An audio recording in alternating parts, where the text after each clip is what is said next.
The Melbourne Cricket Ground (MCG) houses a museum that brings to life the pride Australia has in its sportsmen. Although it is primarily a ground for cricket, other sports also find a special place as this venue is beyond just cricket. Being at the MCG is a dream not just for sportsmen but for any sport-loving person. XtraTime tours through the MCG Museum.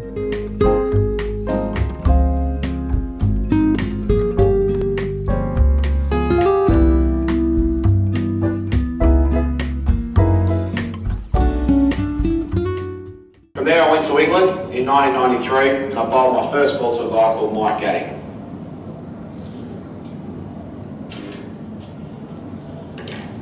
You're always nervous that when you're about to bowl your first ball in any match, let alone a test match against England. First ball in test cricket in England for Shane Warne.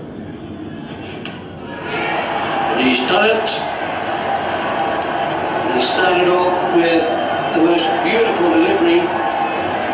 Gaddy has absolutely no idea what has happened to it. The National Sports Museum is set in the MCC stand and you have to enter from gate 3. As you enter, an escalator takes you to the basement. Although the place has a very futuristic setting, the sense of history keeps your feet on the ground. With the creative lighting and decoration, you may feel you're in a chamber of a spaceship, but this only adds to the balance between the past and the future. Once you enter, you realize that this venue is not only about cricket. Aussie dudes, football and athletics also occupy a special place here. There's a small table that has a baseball, a softball and a ball used by blind cricket.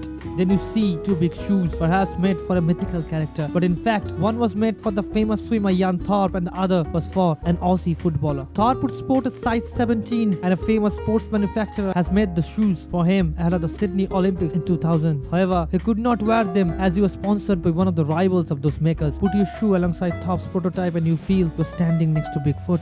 Then there is a 2-scale model of the MCG with a small guide alongside the glass container around it. Walk a little forward and you enter the Australian Cricket Hall of Fame. From Don Bradman to Mark Waugh, each Hall of Famer has a place in this museum. You'd find baggy greens, blazers, jumpers, etc. You'd also find the pride of winning the World Cup, with the Reliance World Cup 1987 and the ICC Cricket World Cup finding a spot at the end of the Hall of Fame. India's 3 are Sachin Tendulkar, Kapil Dev and Sunil Gavaskar. Tendulkar's sweater from 1999 tour is a part of the museum, as is Mac Pataudi's blazer. Then there's a section that highlights the evolution of the cricket equipment. The most interesting watch at the museum is a segment which has a 3D virtual reality featuring Shane Warne. The spin legend from Victoria is narrating his rise to stardom. This is a real treat to watch. Apart from that, the museum has also highlighted the 2006 Commonwealth Games which were played in Melbourne. A special section of the museum has commemorated Australia's medal-winning athletes, and then you enter the Grand Aussie Rules section. The MCG is not about the game alone but embodies the emotions behind it all. Playing the World Cup final at this venue would be a dream, for it cannot get bigger than that. Can the grounds in India ever think of having a state-of-art museum of its own? CAB did mull the idea a few years back, but the top officials are so tied up with BCCI politics, one is not sure when the project will see the daylight.